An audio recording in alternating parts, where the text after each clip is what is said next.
আপনারা যে সমস্ত দাবি দেওয়া এখানে দিয়েছেন এগুলো তো আমাদের দাবি দেওয়া। আমাদের সবসময় এগুলো বিষয়ে কথা বলেছি আমরা। আপনারা বলেছেন যে কোরআন সুন্নাহর বিরুদ্ধে এই দেশে কোনো আইন হবে না, সেটা মাননীয় প্রধানমন্ত্রী নির্বাচনী অঙ্গীকার, তার আগে অঙ্গীকার, শহীদ রাষ্ট্রপতি জিয়াউর রহমানের জীবনী সবকিছু দেখলে কি আপনারা বুঝেন না? এটা আমরা বারবার উচ্চারণ করি, এই দেশে 92 মুসলমানের দেশে কোরআন সুন্নাহর বিরুদ্ধে কোনো আইন পাশ হবে না ইনশাআল্লাহ। আপনারা এখানে আর কিছু দাবি দিয়েছেন শাপলা চত্বরের হত্যাকাণ্ডের বিচারের জন্য। আমি তখন ইন্টারিম গভর্নমেন্টের সময় সবাইকে বলেছিলাম আপনারা মামলাটা দায়ের করেন, বাকি দায়িত্ব আমার। মামলা দায়ের হয়েছে যে এইটুকু আপনারা সম্ভব হয়েছে কাগজপত্র দিয়েছেন, চার্জশিট হয়ে গেছে বিচারের অপেক্ষায়, হয়েছে কিনা বলেছেন। আলম ওলামাদের বিরুদ্ধে মিথ্যা মামলা প্রত্যাহার করতে হবে।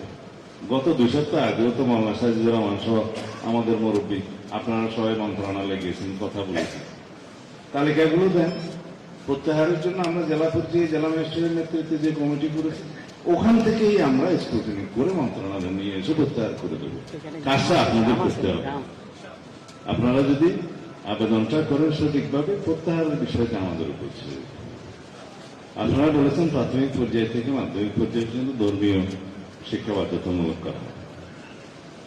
আর নৈতিকতা বিষয়ক শিক্ষক নেয়ার ক্ষেত্রে আমাদের নীতিগত সিদ্ধান্ত আছে ধর্মীয় শিক্ষক, এবং সেইটার জন্য বাজেট সংস্থানের ব্যবস্থাও গত বাজেটে হয়েছে। ধর্মীয় নৈতিকতা শিক্ষা সেটা তো আমাদের পলিসির মধ্যে আছে, নির্বাচন ইশতেহারের মধ্যে আছে, ইনশাআল্লাহ আমরা সেটা করব। আর যে সমস্ত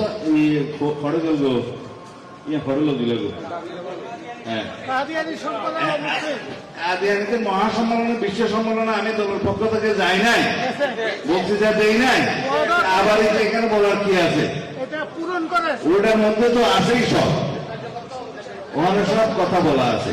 আমরা বলেছি সংসদে আমরা আলাপ করে বাংলাদেশে যাতে শান্তি শৃঙ্খলা বজায় থাকে, ধর্মীয় সম্প্রীতি বজায় থাকে, সেই বিষয়ে আমরা সিদ্ধান্ত নেব। খাস করে যদি বলেন যে এখনই আইন প্রণয়ন করুন, তাহলে একটু অসুবিধা, কারণ বাংলাদেশে তো বিভিন্ন রকমের গোষ্ঠী আসে, আপনারা জানেন। হ্যাঁ, হিন্দুটা হয়তো সেদিন নোয়াখালীতে সম্মেলন করতে চাইলেন, ওজন অনুমতি নিলে আমি বিরোধী অনুমতি যান, ঠিক কিনা হয়েছে?